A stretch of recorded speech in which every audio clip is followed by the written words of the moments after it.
नमस्कार. आपण भगवंताला प्रिय असणाऱ्या भक्ताचे गुण पाहतोय. मागच्या वेळेस आपण अद्वेष्टा सर्वभूतानां मैत्र करुणैव च निर्ममो निरंकार समदुःख सूक्ष्मी या 13व्या श्लोकामध्ये 7 गुण पाहिले की हे गुण असणाऱ्या भक्ताबद्दल भगवंताला अत्यंत प्रेम असतं, की द्वेष नाही, अहंकार नाही, सगळ्यांबद्दल अंतःकरणामध्ये प्रेम आहे, क्षमाशील वृत्ती आहे, असे 7 गुण पाहिले होते. आज आता 14व्या श्लोकामध्ये आणखीन काही गुण भगवंताला प्रिय असणार आहे. आपल्यालाही सगळ्यांना इच्छा आहे की आपण भगवंताला प्रिय व्हावं. मग भगवंताला आपण प्रिय व्हायला हवं असलं तर आपल्याजवळ कोणते गुण हवेत? हा खरा म्हणजे अभ्यासाचा विषय. अर्जुनाला भगवंत सांगतोय की मला कोण प्रिय आहे? तर हे गुण असणारा मला प्रिय आहे. आजच्या श्लोकात भगवंत सांगताय सतत संतुष्ट सतत योगी यतात्मा दृढनिश्चया मय्यर्पित मनो बुद्धिर यो मद्भक्त समे प्रिया. यो भक्त मम प्रिया. तो भक्त असा जो आहे तो मला प्रिय आहे. कसा? तर सततम संतुष्ट, नेहमी संतुष्ट समाधानी आहे. सारखं हे हवं आहे ते हवं आहे, सारख्या कंप्लेंट नाहीत. समाधानी आहे, शांत मनोवृत्तीचा आहे, जे आहे त्याच्यावर अत्यंत आनंदी आहे, समाधानी आहे, योगी आहे. योगी शब्द आला की सगळे गुण आलेच त्याच्यात. यतात्मा आहे. यतात्मा म्हणजे त्याची मन इंद्रिय ताब्यात आहेत. दृढनिश्चयी आहे, पक्का त्याचा निश्चय आहे. भगवंत म्हणेल ते, जे होईल ते भगवंताच्या मनात असेल ते. अशा प्रकारचा दृढनिश्चय, त्यांनी सांगितलेलंच करायचं. कितीही त्रास होऊ दे तरी भगवंताला हवं आहे ते करायचं. अशा प्रकारचा निश्चयी स्वभाव आहे. आणि मयी अर्पित मनोबुद्धी, भगवंत म्हणतो की ज्यांनी मलाच सगळं अर्पण करून टाकलेलं आहे, इंद्रिय मनबुद्धी सगळं मलाच दिलेलं आहे, समर्पित केलेलं आहे, असा जो भक्त आहे तो मला अत्यंत प्रिय आहे. आता म्हटलं तर दिसायला सगळे काही 4 गुण 12व्या अध्यायापर्यंत कमी वेळा आपण पाहिले नाही आहेत.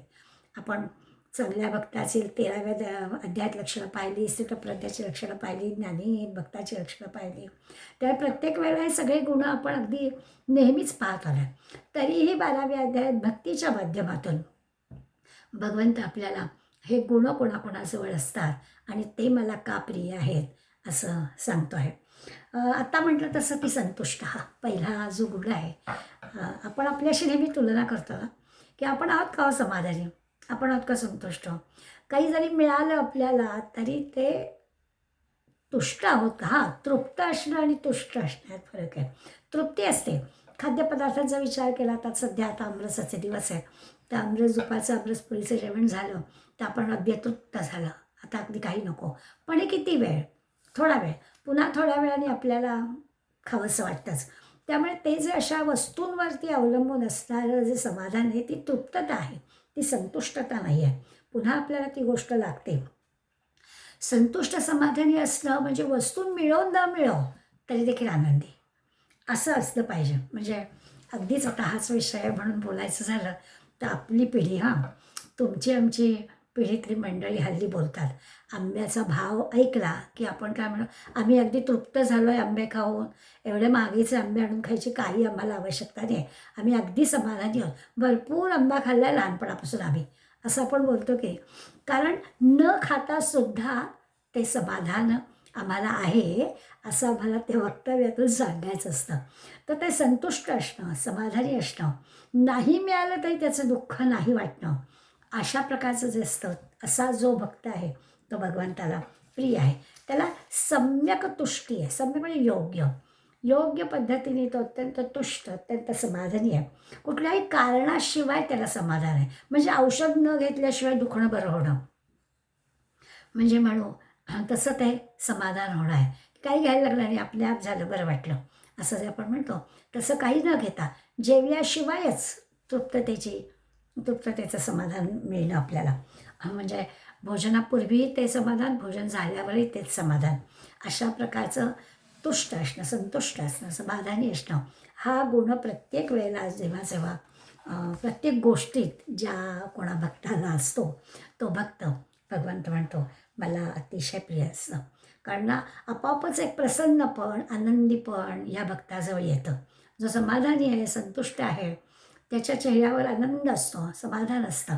काही त्याला हवं आहे म्हणून काही अशी उद्विग्नता येते की मला कधी मिळेल, मला का मिळत नाही, मलाच का नाही मिळत, असं काहीच त्याला वाटत नाही. जे जसं आहे तसं अगदी आनंद, समाधान असणं, ती एक तृप्ती, ते एक समाधान त्याच्या चेहऱ्यावर दिसतं आणि तो भक्त भगवंताला प्रिय असतो. पुढे म्हटलं योगी. योगी म्हणजे काय तर ज्याला समजलं आहे तत्त्वमसी, अहम ब्रह्मास्मी, हे ज्याला समजलं आहे तो योगी. आणि ज्याला अजपाजप पकडला आहे, ज्याला भगवंताचं नाम सतत त्याच्या चालूच आहे, असं ज्याला साधलं आहे त्याला योगी म्हणायचं. म्हणजे त्यांनी तर सगळी इंद्रिय मनबुद्धी भगवंताला दिलेलीच आहेत. परत जरी भगवंताचा एक गुण, भक्ताचा एक गुण सांगितला असता तरी योगी शब्दात ते आलंच आहे की त्याची पण इंद्रिय मनबुद्धी, तो योगी आहे म्हणजे त्यांनी भगवंताला सगळे दिलेलेच आहे. भक्तियोगी, भक्तियोगामध्ये खरं तर एक भक्तियोग म्हटला की बाकी सगळे योग त्या भक्तियोगात येतातच. म्हणजे कर्मयोग जरी म्हटला तर त्या कर्मयोगात म्हणजे काय तर कर्म करायचं पण कर्तृत्व भाव ठेवायचा नाही. कर्मयोगाचा अर्थ काय तर कर्म करायचं, अगदी मनापासून करायचं, प्रामाणिकपणे करायचं आणि कर्तृत्व भाव ठेवायचं नाही. मी केलं असं म्हणायचं नाही. आणि कर्माचं फळही आपण विचारात घ्यायचं नाही. भक्तियोगामध्ये तसंच आहे, समर्पित व्हायचं. त्यामुळे कर्मयोग हा भक्तियोगामध्ये आहेच. करता करविता जो की तो भगवंत आहे असं भक्तियोगी माणूस म्हणतोच. कर्मयोगातही तेच सांगितलेलं आहे. खऱ्या भक्ताची भूमिका कसलंच फळ त्याला नको आहे अशा प्रकारचीच असते. अगदी ज्ञानयोगाचा विचार केला तरी ज्ञानयोगामध्ये सुद्धा विषयांचं, वस्तूचं वैराग्य असतं. काहीच नको असतं त्याला. म्हणजे बुद्धीनं केलेला अभ्यास, मनन, चिंतन ह्या सगळ्यातून ज्ञानयोग त्याला कळतो. आता हा ज्ञानयोगसुद्धा म्हटलं तर भक्तियोगच आहे. तिथंही तेच आहे की भगवंताचं चिंतन, भगवंताचंच मनन असाच तो भक्तिमार्गी करत असतो. म्हणजे भक्ती मार्गातला हा जो भक्त आहे, हा भक्तसुद्धा आपलं काय गुरु म्हणेल ते, त्याचंच चिंतन, त्याचंच विचार, त्याचीच इच्छा अशा प्रकारचंच त्याचं आचरण असतं. त्यामुळे ज्ञानयोग झाला, कर्मयोग झाला तरी तो भक्तियोगात अनुस्यूत आहेच. अगदी अष्टांग योग साधनेचा जरी विचार केला की ज्याच्यात यमनियमांचा आपण विचार करतो, तर ते सुद्धा यमनियम हे सगळं कशाला असतात तर स्वतःला नियंत्रित करण्यासाठी असतात. मग स्वतःला नियंत्रित करणारी ही अष्टांग योग साधना ही पण या भक्तिमार्गामध्ये येतेच आहे.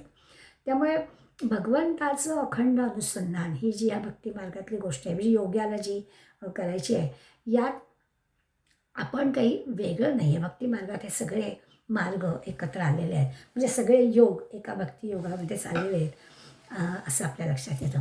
तर इतर सगळ्या योगामध्ये ना नाही म्हटलं तरी थोडे कष्ट आहेत, थोडा त्रास आहे, काहीतरी खटपट करावी लागणार आहे. भक्तियोगाने भगवंत काय म्हणेल ते एवढी एकच गोष्ट या भक्तिमार्गात असते. त्या भक्तियोगामध्ये हे सगळे मार्ग आहेत. हे सगळे मार्ग भक्तीशिवाय करायचे म्हटले तर त्याला त्रास आहे, त्याला कष्ट आहेत. योगसाधना करायची म्हटली तर त्याला कष्ट आहे. ध्यानमार्ग करायचं म्हटलं तर अभ्यास आहे. सगळ्या मार्गांमध्ये आहे.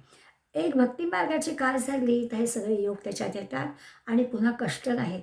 कारण त्याच्यात एकच काम करायचं आहे की भगवंत काय म्हणेल ते.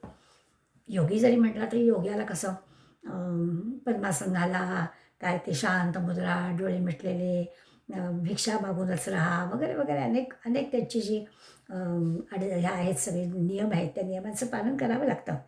आणि मग इतकं करून ते स्थिर, निश्चळ असं आनंदाचा, समाधीचा जो काही अनुभव घ्यायचा असतो तो घ्यायला कित्येक कित्येक कालावधी मोडावा लागतो. बरं समजा अगदी ते सगळं केलं तरी अशा ह्याच्यात काही 24 तास बसता येत नाही. त्या बाकी सगळ्या गोष्टी कराव्याच लागतात. अगदी धी म्हणजे बुद्धी, समधी म्हणजे ती बुद्धीसुद्धा समत्वाला न्यायची, सगळीकडे समान आहे असं मानायचं. हे सगळं प्राप्त करायला अवधी पण खूप लागणार आहे आणि ते की 24 तास नाही आपल्याला करता येईल. आपण स्थितप्रज्ञ शब्द पाहिला की त्याची प्रज्ञा स्थित आहे, म्हणजे त्याची बुद्धी स्थिर आहे, त्याला स्थितप्रज्ञ म्हणायचं. तर हे सगळं करायला खूप अवधी लागतो आणि मग एवढा अवधी खर्च करायचा आणि पुन्हा बाकी सगळ्या गोष्टी आहेत. म्हणजे असा जरी योगी झाला तरी त्याला कर्म करावंच लागतं. दुपारची 12ची वेळ त्याला असतेच. आणि म्हणून भक्ती मार्गातला हा जो भक्त आहे तो सगळ्यात योग्य आहे. कारण या सगळ्या गोष्टी टाळून त्याला भगवंतापर्यंत पोचता येऊ शकतं असं आहे.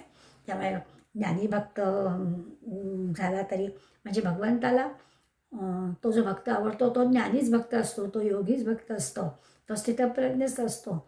अशा सगळ्या गोष्टी त्याच्याजवळ असतात. पण तो भगवंताला प्रिय आहे कारण तो योगी आहे असा त्याचा अर्थ. त्याचं जे अनुसंधान आहे भगवंताशी जोडलेलं, व्याख्याच केली ना समर्थांनी, की जो विभक्त नाही तो भक्त. त्यामुळे तो जोडला गेलेलाच आहे, त्याच्यासाठी वेगळं काही करावंच लागत नाही. त्याची बुद्धी जराही भगवंतापासून विचलित होत नाही, त्यालाच आपण भक्त म्हणतो. असं अंतर्बाह्य म्हणजे तो आतही त्याच्या भगवंत आहे, त्याची प्रत्येक कृतीसुद्धा भगवंताचीच आहे, असा तो सगळा योगसिद्ध असा हा अंतःकरणात पण भगवंत आणि बाह्य त्याच्या कर्मामध्ये पण भगवंत. इतकं भगवंताविषयी त्याचं शुद्ध अंतःकरण आहे, इतकं त्याच्या भगवंताविषयी त्याला प्रेम आहे आणि स्वाभाविकच भगवंताला पण त्याच्याविषयी आहे असं आपल्याला दिसतं, म्हणून तो भगवंताला प्रिय आहे. पुढला शब्द वापरला यतात्मा. यतात्मा म्हणजे मगाशी म्हटलं तसं की यत आत्मा म्हणजे इंद्रिय, मन, बुद्धी ही त्या आत्मतत्व ज्याला कळलेलं आहे त्याला ही सगळी साधनं आहेत हे लक्षात येतं आणि त्या साधनांचा वापर तो करतो. हा भक्तिमार्ग साधक जो आहे त्याचा या मनबुद्धीवर अत्यंत चांगला ताबा असतो. बुद्धी भरकटली, मन चंचल आहे वगैरे अशी कारणं या यतात्म्याला नसतात आणि म्हणून भगवंताला तो प्रिय असतं. म्हणजे भगवंत सोडून त्याचं अन्य कुठेच लक्ष नसतं. भगवंत आहे की भगवंत आहे एवढंच त्याला माहिती असतं. म्हणजे ऋषीमुनींनी पुष्कळ तपश्चर्या वर्षोनिवर्ष केली आहे असं सगळं ठीक आहे, पण तरी त्यांना ते यतात्मा का नाही. जसं दुर्वास ऋषींनी पुष्कळ तपश्चर्या केली, अनेक गोष्टी त्यांनी मिळवल्या, पण कोपिष्ठ होते. मग भगवंताला प्रिय असणारा जो यतात्मा आहे त्याचा मनबुद्धीवर ताबा आहे, त्याचे रागवत बिगवत नाही. विवेकाने प्रत्येक गोष्ट कशी करायची त्याला कळते, असा हा यतात्मा. मग आता लगेचचा तो जो यतात्मा आहे ना, त्या यतात्म्यामध्ये पुढला जो गुण आहे तो अध्यावृतच आहे खरं म्हणजे, पण तरी भगवंताने त्याला वेगळं स्थान दिलं आहे. की हा यतात्मा जो आहे इतका मनबुद्धीवर त्याचा ताबा आहे की तो दृढनिश्चयी आहेच, पण तरी भगवंताने पुढला प्रिय भक्ताचा गुण म्हणून दृढनिश्चय असं दिलेलं आहे. ज्याची निष्ठा दृढ आहे, ज्याची श्रद्धा दृढ आहे, त्याचं प्रत्येक कर्म हे भगवंतावरच्या श्रद्धेनेच केलेलं आहे असा जो आहे, म्हणजे त्याला भगवंतानी आपलं म्हणावं यासाठी सगळं त्याचं बाकी काहीच इच्छा नाही आहे. मला भगवंतानी आपलं म्हणावं, वेडे वाकुडे गायीनं परी तुझाची म्हणावीनं असं त्याचं म्हणणं असतं. तू सांगशील ते करेन, पण तू मला आता सोडायचं नाही अशी या भक्ताची भगवंताकडे मागणी असते आणि तसा तो वागतो. गोंदवलेकर महाराजांच्या चरित्रामध्ये एक प्रसंग आहे, आपल्याला सगळ्यांना माहितीचा असेल, की महाराज रोज संध्याकाळी मंदिरामध्ये निरूपण करायला बसायचे. गावातले लोक सगळे एकत्र यायचे आणि त्या गावातला एक वेडा तरुण मुलगासुद्धा येऊन बसायचा. रोज येऊन बसायचा, त्याची जागा ठरलेली होती, वेडाच होता. सगळे लोक त्याला वेडाच म्हणायचे, वेडा होता पण. आणि तो काही कोणाशी बोलायचा नाही, काही नाही. तो त्याच्या जागेवर येऊन बसायचा. प्रवचन संपलं की मिटल्या तोंडी निघून जायचा. एक दिवस असं झालं, महाराज प्रवचनाची वेळ झाली, येऊन बसले स्थानावर आणि त्यांनी श्रोत्यांवरती नजर टाकली आणि त्यांच्या असं लक्षात आलं की हा वेडा जागेवर आलेला नाही आहे. म्हणून सटकन महाराज म्हणाले, अरे आपला आज वेडा नाही आला. तो दुरून येत होता. तर त्यांनी महाराजांचा आवाज ऐकला आणि त्याला एवढा आनंद झाला, इतका धावत तो आला. आणि काय आनंद झाला, महाराजांनी मला आपला म्हटलं. महाराजांनी मला आपला म्हटलं याचा त्याला विलक्षण आनंद झाला. हे जे काही आहे ना, हे भगवंताचं होणं आहे, की मी भगवंताचा आहे यामध्ये विशेष काहीच नाही, पण भगवंत जेव्हा मला म्हणतो, महाराजांनी जेव्हा विचारलं की अरे आपला हा वेडा का नाही आला, त्याचा जो आनंद आहे तो आनंद विचारात घेतला तर आपल्या लक्षात येईल की ह्याला म्हणायचं तेवढाच एक निश्चय की भगवंतानी मला आपलं म्हणावं, त्याच्यासाठी काय हवं ते मी करायला तयार आहे अशी या भक्ताची निश्चयी वृत्ती असते.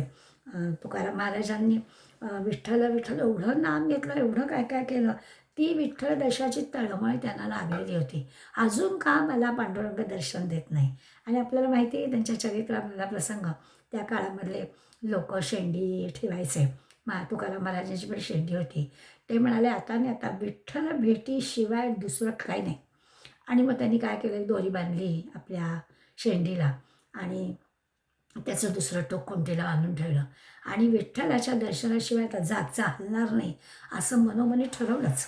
आणि जे काही मांडी घालून बसले, 2 दिवस 2 रात्री हल्ले नाही, ताण नाही, भूक नाही, काही काही काही नाही. आणि खरोखरच पांडुरंगाने महाराजांना दर्शन दिलं असं आपल्याला बघायला मिळतं. समर्थांचं कोंडीबा धनगर पण आपल्याला माहिती आहे. कोंडीबाला समर्थांनी सांगितलं की हो तुला सुद्धा आम्हाला दर्शन देतील, का नाही देणार, पण तू मनाचं ऐकू नको.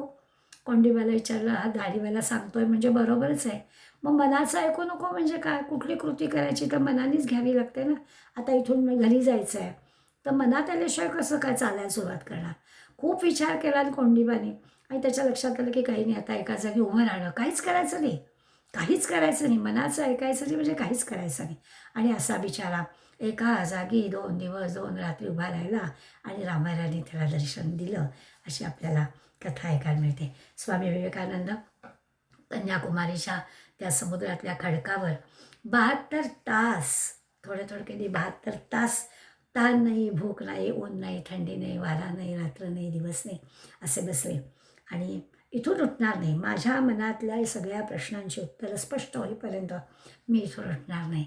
हा जो निश्चय आहे, हा निश्चय जो करतो तो भक्त भगवंताला प्रिय असतो. त्याच्या सगळ्या इच्छा भगवंत पूर्ण करतो. विनोबा भावे यांनी आपल्याला उत्तर भारतातलं हवामान सहन होत नाही असं कसं चालेल, आपल्या देहाला ते सहन झालंच पाहिजे. आणि गंगेच्या किनारी खरोखर 2 रात्र 2 दिवस, दिवसा तापलेल्या खडकावर, रात्री थंडत खडकावर, वाऱ्यात, थंडीत, पावसात, उन्हात 2 दिवस 2 रात्र तरुण असणारे विनोबाजी तिथे बसून राहिले.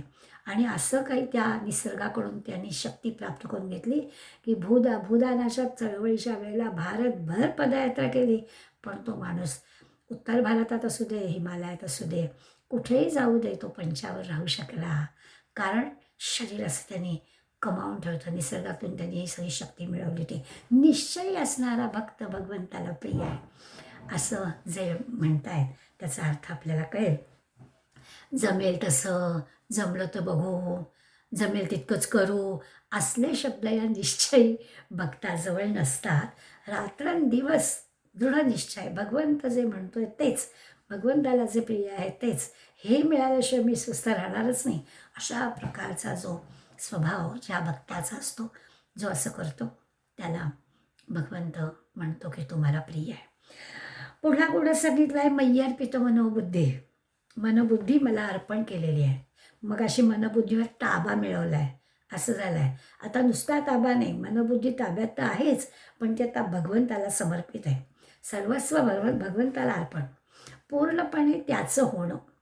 आता माझं काहीच नाही, जे काही आहे ते भगवंताचं आहे. स्वतःचा विचार, स्वतःचा संकल्प, स्वतःचं काहीच नाही, भगवंत जे करेल ते, अशा प्रकारची वृत्ती असणारा, समर्पित वृत्ती असणारा. म्हणजे ज्या ज्या ठिकाणी मन जाय माझे, त्या त्या ठिकाणी निजरूप तुझे, मी जिथे जाईन तिथे तूच आहेस, सगळं काय ते तुझंच आहे, अशा प्रकारचा विचार असणारा भक्त भगवंताला प्रिय असतो. पण मी मगाशी म्हटलं तसं की हे सगळं बरोबरच आहे, पण त्यातल्या त्यात भक्ताची इच्छा काय असते की भगवंतांनी मला त्याचं म्हटलं पाहिजे. म्हणजे मी तर म्हणतोच की माझं सगळं मनबुद्धी त्याला अर्पण केलेली आहे, तो म्हणजेच सगळं आहे, तो म्हणेल तसं करायचं आहे, तो म्हणेल तसंच घडतं, अशी सगळी दृढनिष्ठा माझी आहे. पण तरी त्या प्रत्येक भक्ताची इच्छा असते की भगवंतानी आपल्याला त्याचा भक्त आहेस असं म्हणावं. आणि मग तसं म्हणण्यासाठी काय, तर आधीच्या श्लोकात सांगितलं आहे की अहंकार गळून पडला पाहिजे, इच्छा, वासना, कामना ह्या सगळ्या गळून पडल्या पाहिजेत, काही असता कामा नये, किंवा कुणाहीबद्दल राग नको, द्वेष नको, अशा सगळ्या गोष्टी सांगून झालेल्या आहेत. तर असं सगळं झाल्यावर भगवंत मला त्याचा आहे असं म्हणेल. नुसतं विठ्ठल विठ्ठल केलं, जप केला, माळा केल्या, वारीला जाऊन आलं म्हणजे पांडुरंग भेटेल असं नाही. भक्तीचा खरा अर्थ ज्याला लक्षात आला आहे त्याला पांडुरंग भेटेल. म्हणजे साधा भोळा गबाळा भक्त नाही बरं का, ज्ञानी भक्तच भगवंताला हवा आहे. कसं तरी काहीतरी करणारा नाहीच आहे, विचारपूर्वक प्रत्येक गोष्ट करणाराच हवा आहे. आणि म्हणून त्यांनी आपली बुद्धी, आपलं मन असं भगवंताला समर्पित केलेलं आहे. परमेश्वराची ज्याला ओढ लागलेली आहे किंवा त्याला तळमळ आहे की भगवंताला काय हवं आहे तसंच मी वागलो, त्यामुळे मी आता त्याला प्रिय होणारच. असंच आहे की म्हणजे जनाबाईचं कल्याण व्हावं असं जनाबाईला वाटण्या अगोदरच भगवंतालाच वाटलेलं होतं. त्या भगवंतच जनाबाईच्या मदतीला धावून जायचा. असा हा देवच भक्तासाठी धावून जातो किंवा भक्ताच्या प्रत्येक गोष्टीला बोलतो. देवच बोलायला लागतो. असं जेव्हा घडतं तेव्हा हे परस्पर दोघांचं आहे बरं का. म्हणजे भगवंताला भक्त प्रिय आहे, त्याचे गुण आपण पाहतोच आहोत, पण याच्या गुणांचा काय परिणाम आपल्याला दिसतो, तर भगवंत पण त्याच्यावर अत्यंत त्या भगवंताच्या मनात पण या भक्ताबद्दलचं इतकं प्रेम उचंबळून येतं. जसं म्हणजे घेऊनी पंगू आपुल्या पाठी आंधळ्याची होतो काठी, पायाखाली त्याच्यासाठी देव अंतरी निज हृदय आला. तोची आवड आहे देवाला. देवाला आवडणारा काय तो देवच त्या भक्तासाठी आपलं हृदय अंथरूण म्हणून घालतो.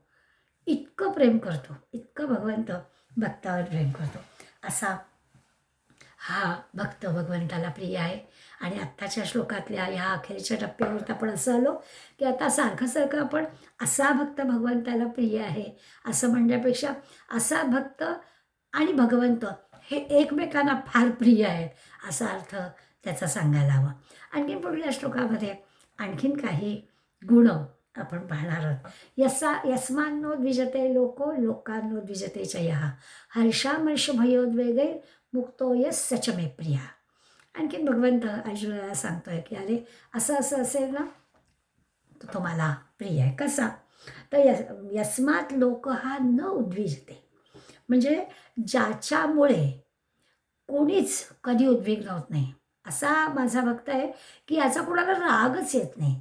याच्यामुळे कोणी उद्विग्न झाला आहे, याच्या वागण्याला कोणीतरी कंटाळला आहे, हा असं का करतो असं होतच नाही. याच्यामुळे कोणीच उद्विग्न होत नाही, कुणालाही याचा कसलाही त्रास नाही. माझा जो भक्त आहे त्याचं आचरण त्याचं वागणं असं असतं की कोणालाहीच त्याचा त्रास होत नाही. ह्याच्या लोकांना उद्विजते, बरं यालाही कोणापासून त्रास नाही, याचा कोणाला त्रास नाहीच आणि यालाही कोणाचा त्रास नाही. कोणी कसाही असो हा सगळ्यांकडे समान बुद्धीनेच बघणारा आहे, समान दृष्टीनेच बघणारा आहे. त्यामुळे यालाही कोणाचा त्रास नाही. उद्विग्नता दोन्ही बाजूने त्यालाही नाही आहे आणि त्याच्याबद्दल इतरांनाही नाही आहे. ह्या हर्षामर्ष भयोद्वेगैर मुक्त हा. आणि मग इतकंच कशाला हर्ष अमर्ष किंवा भय चिंता याच्यापासून पण हा मुक्त आहे.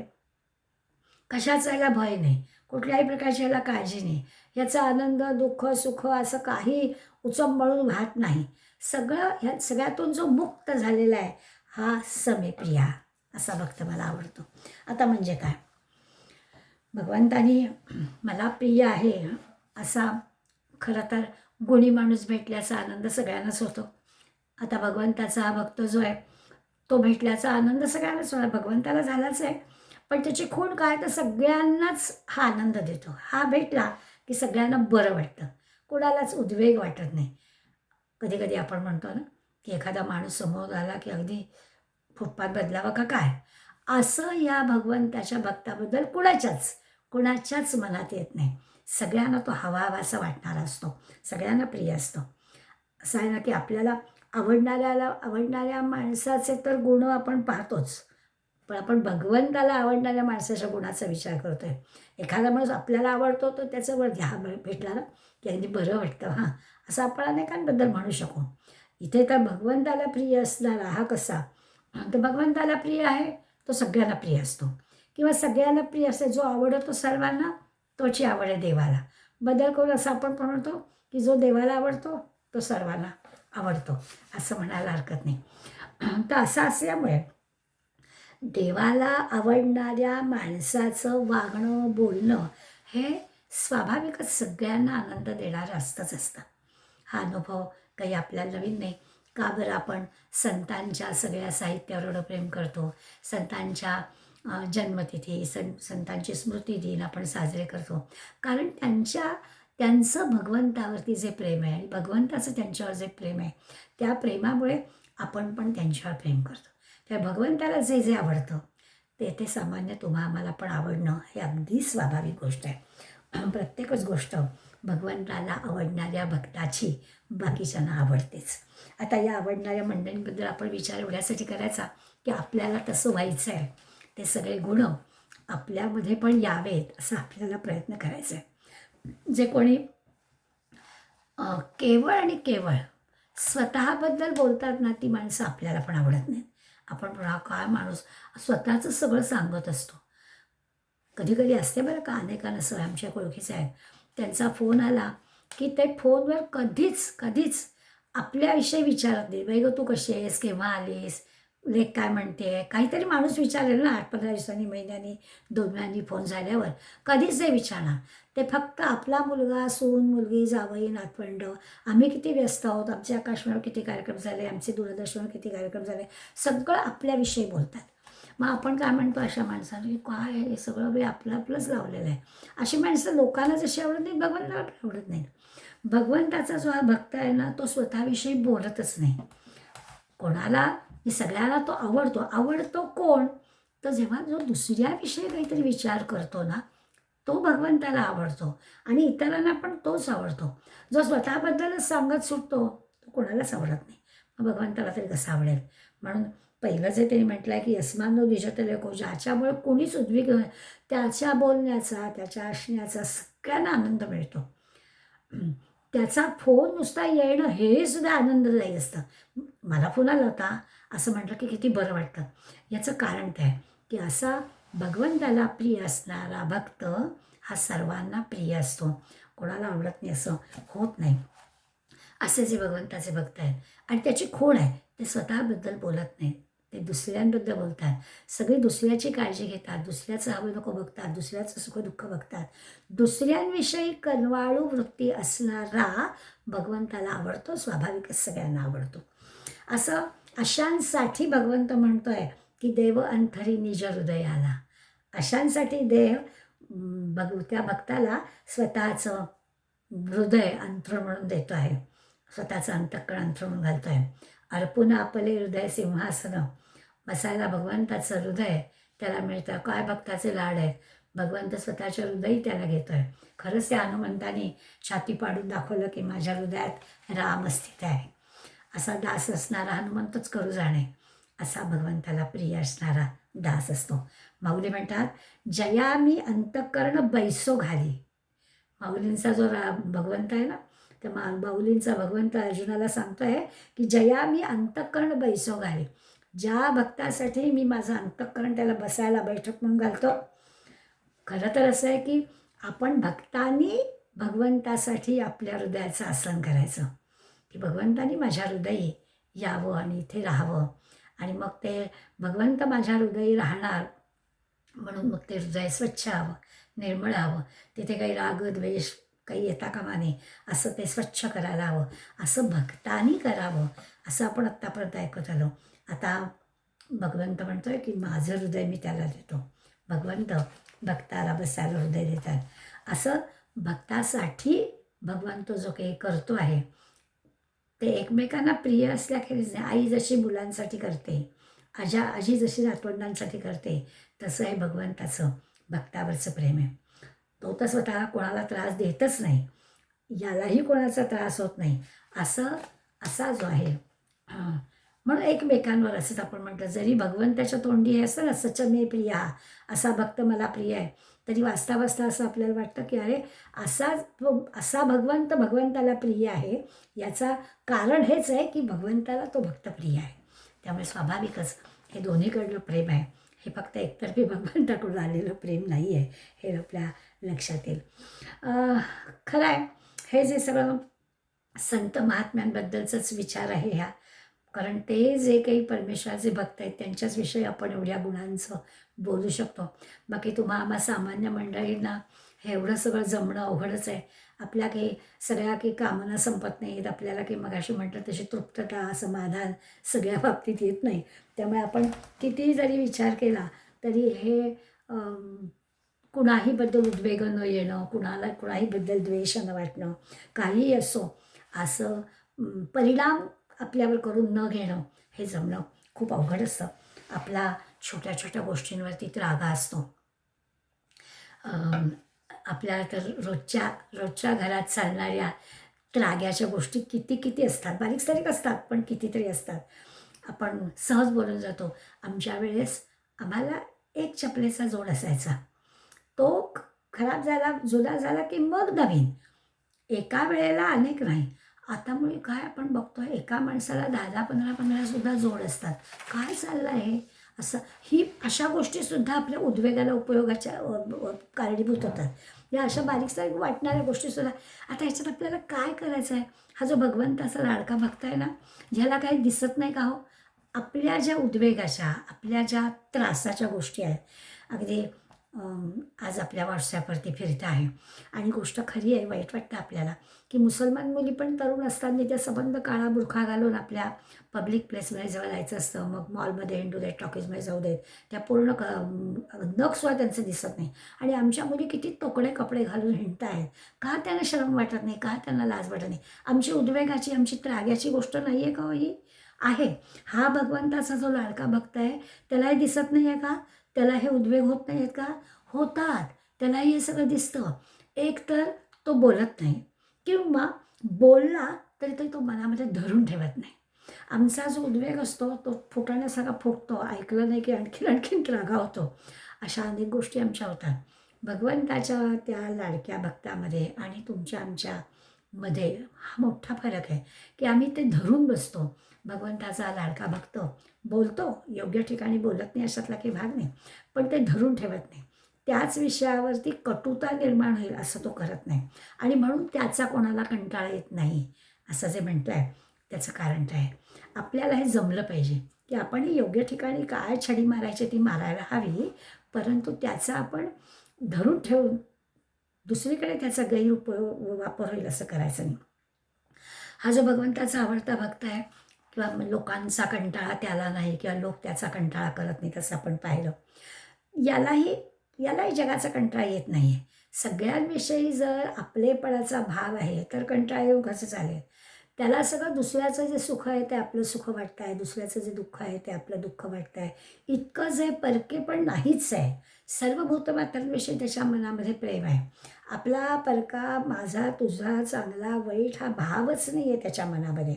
अगदी हा माझ्या नात्यातला, हा नात्यातला वगैरे वगैरे काहीच गोष्टी त्याच्याजवळ नाही आहेत. आणि म्हणून तो सगळ्यांना हवावासा वाटतो आहे.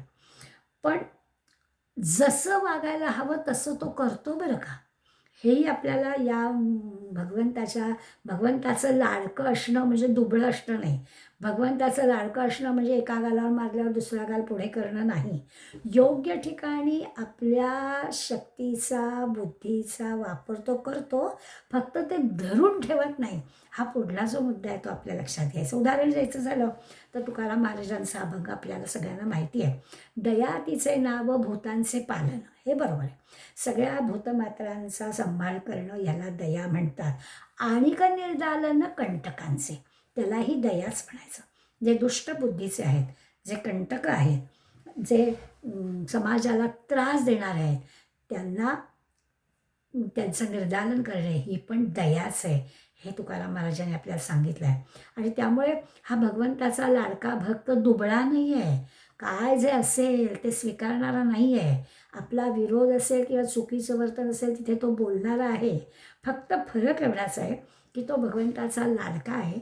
चूक आहे तिथे दाखवतो आहे, परंतु ते धरून ठेवत नाही आहे. विंचू देव्हाऱ्यापाशी आला, देवपूजा नावडे त्याला, तेथे पैजाराचे काम अधमासी व्हावे अधम. तो विंचू आहे आणि तो पिंडीवरती बसलेला आहे. तो काय पिंडीची पूजा करायला आला आहे का? तर तिथे त्याला आपण दयाभूत दाखवून चालणार नाही. तिथे त्याला मारलाच पाहिजे. हे जसं आहे तसं आहे. आवडता मित्र, शत्रू, माझा, तुझा हे काही नाही. हर्ष नाही, अमर्ष नाही शब्द वापरले. हर्ष आपल्याला शब्द कळतो, अत्यंत आनंद, अगदी विलक्षण आनंद त्याला आपण हर्ष म्हणतो. आणि अमर्ष हा शब्द वापरला हा काही आपला नेहमीच्या वापरातला शब्द नाही आहे. पण अमर्ष याचा अर्थ खरं म्हणजे आपल्याला जे नको आहे ते नको असलं तरी ते आपल्याला आपल्या पदरी पडलेलं आहे. आणि म्हणून जो आपल्याला राग येतो, नको आहे ते आपल्याला तर जायला हवं आहे. कधी ते एकदा जात आहे असं आपल्याला वाटतंय, त्याला अमर्ष म्हणतात. हा जो भगवंताचा भक्त आहे ना, याला असं काही नसतं, नको असणारं, असं आवडणारं, असं काही त्रासदायक असं काहीच नसतं. त्यामुळे त्याला अमर्ष नाहीच. अमर्ष असं त्याच्याजवळ काही नावडणारं, त्रासदायक असं त्याच्याजवळ काहीच नाही. विचार केला तर जगातल्या प्रत्येकच गोष्टीला महत्त्व आहे. प्रत्येक गोष्टीला महत्त्व आहे. म्हणजे चांगलं आणि वाईट असं खरं जगामध्ये काही कायम शिक्का बसण्यासारखं काहीच नाही. हे चांगलं म्हणजे कायम चांगलं आणि हे वाईट म्हणजे कायम वाईट असं खरं म्हणजे काहीच नाही आहे. कधी ते चांगलं असतं, कधी वाईट असतं हे आपण लक्षात घेतलं पाहिजे. जसं असतं ना, की काटा चांगला का वाईट? तर काटा वाईटच. जो रस्त्यात पडला असला तो कुणालाही जाणाऱ्या येणाऱ्याच्या पायाला लागेल, त्यामुळे तो वाईटच. पण तोच काटा शेताच्या कुंपणावरती असेल तर तो चांगला. तिथे त्याचा उपयोग आहे. किंवा काळा आणि पांढरा दोन्ही रंग आहेत. चांगला कुठला, वाईट कुठला, कसं ठरवायचं? रंग चांगला, काळा चांगला आणि पांढरा वाईट किंवा पांढरा चांगला आणि काळा वाईट असं कायमचं नाही आपल्याला म्हणता येत. काय काळं चांगलं आणि काय पांढरं चांगलं ते ठरवायला पाहिजे. केस काळेच चांगले आणि दात पांढरेच चांगले. हे जसं आहे तसं आहे, की विंचू बिळामध्ये राहिला तर आपलं काही म्हणणं नाही आहे. पण तो पिंडीवरती आला तर त्याला मारलाच पाहिजे. पण पिंडीवरती आलेल्या विंचवाला मारल्यावर एखादा असं म्हणेल, की या जगातल्या सगळ्या विंचवाला मारूनच टाकलं पाहिजे. तर त्या म्हणण्याला काही तितकासा अर्थ नाही आहे. हे करण्याचं काहीच कारण म्हणजे असं म्हणण्याचं पण कारण या कृतीचा तर प्रश्नच नाही आहे. म्हणजे सज्जनांबद्दल आणि दुर्जनांबद्दलही आपल्याला असंच म्हणायला पाहिजे, की हा चांगला आणि हा वाईट असं कायमस्वरूपी त्याच्यावर शिक्का मारण्याचं काही कारण नाही आहे. तो असं का वाईट वागला याचा विचार केला पाहिजे आणि तो वाईट वागणार नाही असा प्रयत्न केला पाहिजे. चांगल्या वाईटाबद्दल हे कायम शिक्कामोर्तब करत नाहीत. कोण? भगवंताचे लाडके भक्त. तुकाराम महाराज जेव्हा म्हणतात ना, नाठाळाचे माथी हाणू काठी, असं महाराजांसारखा जेव्हा संत म्हणतो तेव्हा त्याचा क्रोध आहेच. क्रोधानेच म्हटलेला आहे, क्रोधच व्यक्त झालेला आहे. पण तो असा क्रोध का व्यक्त झाला आहे हे आपण समजून घ्यायला हवं असा त्याचा अर्थ. तुकाराम महाराजांनी आपल्याला दाखवून दिलं. दोन्ही आपण उदाहरणं जी घेतली ती त्यासाठी घेतली, की खरंच संतांच्या वाङ्मयातून आपल्याला हे कळतं, की त्यांना नेमकं काय म्हणायचं आहे.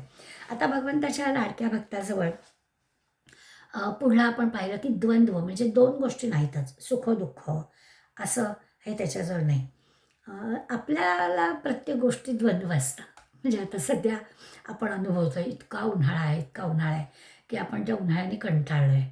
आपण काय आहे, कधी एकदा पाऊस पडतोय असं झालं आहे. कंटाळा आला भैय्या.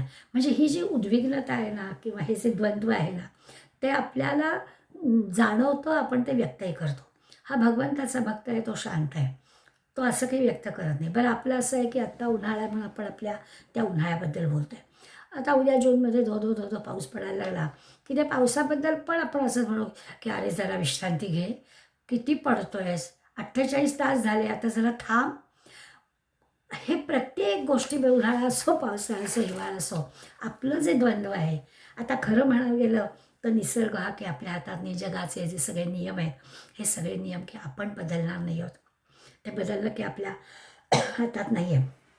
आपल्याला काय काळजी घ्यायची आहे ती आपण घ्यायची.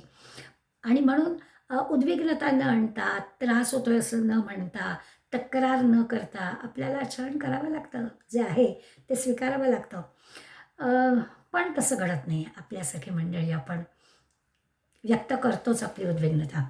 हा भगवंताचा लाडका भक्त उद्विग्नता व्यक्त करत नाही. खरं म्हटलं तर विचार केला तर हे जे आवडतं, नावडतं, माझं, तुझं किंवा काय हळवं, तुसडं जे काही आहेत ते स्वभाव आहेत ना. म्हणजे तसं पाहायला गेलं तर सगळे परिणाम आहेत. जे एखादी गोष्ट घडली की त्याचे परिणाम म्हणून हे सगळं आहे. हे आपणच सगळं निर्माण केलेलं असतं. हे सगळं का घडतं? तर हे असं आहे म्हणून असं घडतं. असा त्याचा सरळ अर्थ. त्यामुळे बदलायचं असेल तर आपल्यातच बदल व्हायला हवेत.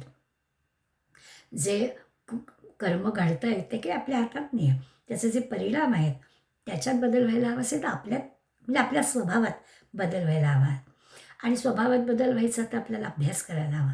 जेव्हा आपल्याला असं जाणवतं तेव्हा नाही असं नाही म्हणता कामा. असं आपणच आपल्याला बदल करून स्वभावामध्ये बदल घडवून आणायला हवा. म्हणजे स्वतःला वळण लावावं लागतं. की नाही एवढी उद्विग्नता काही कामाची नाही, हे आहे असं आहे, ते आपल्याला स्वीकारलं पाहिजे. राग येऊ द्यायचा नाही, द्वेष वाटू द्यायचा नाही, दुःख करायचं नाही, त्याचा आपण अभ्यास करायचा. मुलांवर जसं असतं ना, आता मुलांवर आईवडील रागवतात की नाही? रागवतात. रागवायचं की नाही? हो, रागवायचं. चुकीचं वागलं तर मुलांवर रागवायलाच लागतं, रागवायलाच हवं. पण राग हा मुलाच्या काळजीनं आला आहे की आपल्या अहंकाराने आला आहे, तो शोधायचा. आपल्या अहंकाराने राग आला असेल तर तो चुकीचा आहे. मुलावरच्या प्रेमाने मुलाला चांगल्या सवयी लागण्याच्या दृष्टीनं त्याला रागावणं ह्याच्यात काही हरकत नाही आहे. आपणच आपल्याला तपासायचं की आपलाच काहीतरी हेकेखोरपणा म्हणून आपण रागावतोय की खरंच त्या मुलावरच्या प्रेमामुळे आपण रागावतोय. त्याचा शोध घ्यायचा आणि मग आपण रागवलो ते बरोबर आहे का चूक आहे ते आपणच आपलं शोधायचं. आणखी त्या भगवंताच्या लाडक्या भक्ताला काय तर भय नाही, उद्वेग नाही असं म्हटलं आहे. म्हणजे त्याचा कधी तोल जात नाही, त्याला कशाची भीती वाटत नाही, त्याला कशाची चिंता वाटत नाही. योग्य जे काही कारण असेल त्या योग्य कारणासाठी योग्य तेवढं त्यालाही राग येत असेल, येत नाही अशातला भाग नाही, पण त्या कारणासाठी तेवढंच आणि पुन्हा आपलं मागचं पुसून पुन्हा सगळी नाती नेहमीसारखी असं त्याला जमतं. आमचं काय होतं, तो जो काही राग आहे, तो राग इतका मनामध्ये धरून ठेवलेला असतो की पिढ्यानपिढ्या आपलाच असं नाही, पुढल्या पिढीपर्यंत तो राग त्यावेळेला तो माझ्याशी असं असं वागला, हे सामान्यांचं. भगवंताचा लाडका भक्त आहे, त्याचा जो काही आधी एक तर त्याला राग द्वेष नाही. बरं समजा असलाच कारणाने, तेवढा तेवढा त्यापुरता व्यक्त होऊन झाला की विषय संपला. मोठमोठ्यांचे चरित्र वाचायची का तर त्यांच्या चरित्रातून आपल्याला हे असं आचरण दिसतं. लोकमान्य टिळकांच्या चरित्रामध्ये कितीतरी वेळा ह्या अशा प्रकारचे आपल्याला उल्लेख सापडतात. अनेक वेळा लोकमान्यांनी स्वतःसाठी आणि इतरांसाठी कोर्टामध्ये खटले भरलेले वकील या नात्यानं ते खटले त्यांनी हे केलेले आहेत. म्हणजे कोर्टामध्ये दिवसभर त्या खटल्यावर ते आरोप प्रत्यारोप आणि आवाज चढवून बोलणं असं सगळं ते दिवसभर तिथे व्हायचं. पण कोठडीत गेले की शांत झोपायचे. म्हणजे त्यांच्याबद्दल सांगतात की त्यांना जेव्हा शिक्षा ठोठावली गेली 6 वर्षाची आणि मग गाडीत बसून त्यांना तुरुंगात नेलं. गाडीमध्ये शांतपणानं आपलं उपरणं त्यांनी डोक्यावर घेतलं आणि शांतपणे झोपले. आता ही जी काय आहे ना, ही खरोखरच स्थितप्रज्ञ असणाऱ्या भक्ताचंच हे लक्षण आहे. म्हणजे यातलं काय कोर्टामध्ये जे उभं राहून ते खटल्याच्या वेळेला काम करतोय ते खोटं होतं का आता ते झोपलेत ते खोटं आहे? काहीच खोटं नाही आहे. हे सगळं खरं आहे. पण त्या वेळेला मनाची स्थिती तशी तशी असणं हे त्या ज्याला कोणाला जमतं तो भगवंताचा लाडका असतो किंवा भगवंताचा जो लाडका असतो त्याला हे सगळं असं जमतं असा त्याचा अर्थ. द्वंद्वभावापासून भय उद्वेगापासून दूर असणारा हे साधणं किती अवघड आहे. आता टिळक काही स्वतः करता हे सगळं करत नव्हते. स्वतः करता लढले पण तितकेच ते इतरांसाठी खटलेले आहेत. त्या बडोद्याच्या प्रधानाचा जो खटला चालवायला ते कोर्टात गेले होते, त्याला वाचवायला टिळकांनी ती केस लढवली होती. आपलं सगळं वकिली कौशल्य टिळकांनी पणाला लावलं होतं. अगदी जिद्दीने ते केस त्यांनी लढली होती. म्हणजे त्यावेळेला त्या बॅरिस्टरनी पण आश्चर्य व्यक्त केलं होतं की ह्या माणसाचा काय अभ्यास आहे आणि त्यांनी ती केस जिंकली होती. हे सगळं दुसऱ्यासाठी केलं. भय नाही, उद्वेग नाही, राग नाही, मनावर बुद्धीवर कुठेही त्या भीतीचा, चिंतेचा, रागाचा परिणाम केलेला नाही. आपलं कर्तव्य आणि बुद्धीनं, विवेकानं, मनानं स्वतःहून केलेल्या असं प्रत्येक बरोबर गोष्ट मग त्यांना त्रास होत नाही. असं करणारा भगवंताला प्रिय असतो.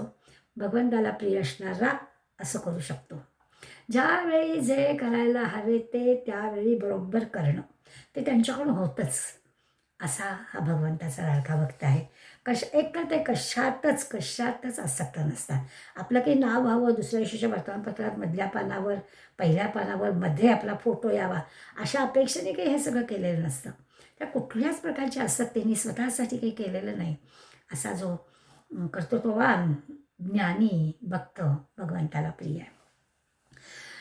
ह्या ज्या गोष्टी असतात ना त्या नुसत्या वैराग्याच्या, तपाच्या किंवा काय ज्ञानाच्या अभ्यासाच्या विवेकाच्या जोरावर मिळतात असं नाही. हे सगळं लागतंच, ही गोष्ट आहेच. पण या सगळ्याबरोबर परमेश्वरावरचं प्रेम ही महत्त्वाची गोष्ट आहे. हे जर असेल तर या बाकी सगळ्या गोष्टींचा आधार चांगला मिळतो आणि त्याचा उपयोग होतो. हे सगळं हवंच. विवेक हवा, अभ्यास हवा, वैराग्य हवं, हे सगळं हवं. पण परमेश्वरावरचं प्रेम हवं. परमेश्वराचा जर हात असेल तर ह्या सगळ्या गोष्टी आपल्याला उपयोगाला येणार. म्हणजे जसं असतं ना, घरात मोठी माणसं असतात. घरात ही मोठी माणसं असली आणि त्या मोठ्या माणसांवर आपलं प्रेम असलं तर ती माणसं अडगळ वाटत नाहीत. त्या माणसांवर आपलं जर प्रेम नसेल तर ती माणसं आपल्याला अडगळ वाटतात. भगवंतावरची श्रद्धा असेल, भगवंतावर प्रेम असेल तर त्या भगवंताचा आपल्याला आधार वाटतो. ह्या सगळ्या विवेकाचा, वैराग्याचा, अभ्यासाचा आधार केव्हा वाटेल? भगवंतावर प्रेम असेल तेव्हा. पण भगवंतावर प्रेम नसेल तर या सगळ्या अभ्यासाचा अहंकार निर्माण होईल, गर्व निर्माण होईल आणि त्याचा काहीच उपयोग होणार नाही. म्हणून या सगळ्या गोष्टी आहेत आणि भगवंतावरचं प्रेम पण आहे. असा जो आहे तो भगवंताला प्रिय असतो. नुसता ज्ञानी माणूस असतो ना, त्याला ज्ञानाचा अहंकार येतो आणि त्या अहंकाराची एकदा बाधा लागली की मग विविध प्रकारे तो अहंकार छळतोच त्या माणसाला. त्यामुळे त्याची प्रगती होते. अहंकाराने सगळ्याची पूर्ण वाट लागते, म्हणजे घसरणच होते त्याची. म्हणून या भगवंताच्या लाडक्या असणाऱ्या भक्ताचं असं होत नाही, कारण त्याचं भगवंतावर प्रेम असतं. त्याच्यामुळे ना त्या भक्ताची सुप्रीम अथॉरिटी भगवंत असतं. भगवंत काय म्हणेल ते असं तो प्रत्येक वेळेला त्याचं आधीच ठरलेलं असतं. त्यामुळे भगवंत करेल तसं, भगवंत म्हणेल तसं असं म्हटल्यामुळे त्याला त्याचा अहंकार वगैरे काही वरती येत नाही आणि म्हणून तो भगवंताला प्रिय असतो. माऊली आपल्याबद्दल सांगतात की एरवी मी मूर्खो, जरी झाला अविवेको, तरी संत कृपा दीपको सोज्वळू असे. माऊली आपल्या सद्गुरूंबद्दल, निवृत्तीनाथांबद्दल असं म्हणतात की अहो तुम्ही आहात म्हणून मी आहे. तसं म्हटलं तर मी मूर्खच. माझ्याजवळ कुठल्याच प्रकारचं काही ज्ञान नाही, मी काहीच करू शकणार नाही, जरी झाला अविवेको. आणि अशा मूर्ख असणाऱ्या माणसांकडून माझ्याकडून जर काही चूक झाली, जबाबदार कोण? लहान मूल चुकलं तर जबाबदार कोण? आई. त्यामुळे मी तर आहेच मूर्ख, पण मी तुमचं लेकरू आहे. त्या माझ्या हातून चुका होणारच. माझ्या हातून झालेल्या चुका तुम्ही दुरुस्त करायच्या. जरी झाला अविवेको, मी जरी चुकलो तरी माझ्या चुका दुरुस्त कोण करणार? तुम्ही करणार. भगवंत माझे मातापिता आहेत, भगवंत माझी माऊली आहे आणि मी तिचं लेकरू आहे. त्या माझ्या चुका त्यांनीच दुरुस्त करायच्या. तरी संत कृपा दीपको. बरं मला वाट दाखवायची आहे तर तुमची कृपा, तुम्ही मला तुमच्या हातातल्या दिव्याने वाट दाखवणार, त्या मार्गाने मी जाणार. त्यामुळे मला काय चिंता करायचं कारण आहे? तुम्ही मला मार्ग दाखवा, त्या मार्गाने मी जाणार. बोलविता धनी तुम्ही आहात, मी कोण बोलणार? माझ्याकडून बोलवून घेण्याचं सगळं काम तुमचं आहे. अशा प्रकारची जी भावना असते ती भावना या भक्ताची असते. आता खरं म्हणजे हे काही सगळं वस्तुतः खरं आहे का हो? ज्याला कोणाला बोलायचं आहे म्हणजे आम्ही अनुभव घेतो, आपल्याला अभ्यास करावा लागतो की नाही. मी जर म्हटलं मला आहे गुरुवारी गीता सांगायची आहे, पण मी काही वाचणार नाही अगोदर, काय भगवंत करेल ते, तर कसं चालेल? केलंच पाहिजे. पण ती पण भगवंतानीच मला आज्ञा दिलेली आहे की हे वाच, हे वाच, हे वाच, हा अर्थ सांग, ह्या पुस्तकातलं वाच, याच्यातलं वाच. आणि ते काम करणं हे भगवंतानी आपल्याला सुचवलेलं काम आहे. असं म्हणजे ही भगवंताबद्दलची जी भक्ती आहे ती आपल्याला हे सगळं करायला लावते, ही आपल्याकडून बोलवून घेते, ती आपल्याला मार्ग दाखवते. अशा भक्ताला अहंकाराचा स्पर्श होत नाही आणि त्याला कशाचं भय नाही, त्याला कशाचा द्वेष नाही, त्याच्यावर कोणी रागवत नाही, त्याला कोणी नकोसा नसतो, त्याला सगळे हवे-हवेसे असतात. हे जे सगळे गुण या 15व्या श्लोकात भगवंताने आपल्याला सांगितले. ह्याचं कारण असा भक्त भगवंताला प्रिय आहे आणि भगवंताला प्रिय असणाऱ्या भक्ताजवळ असे सगळे गुण आहेत, असा त्याचा अर्थ. आणखीन काही गुण भगवंत सांगणार आहे पुढल्या श्लोकात, पुढल्या वेळेला. आज थांबूया. धन्यवाद.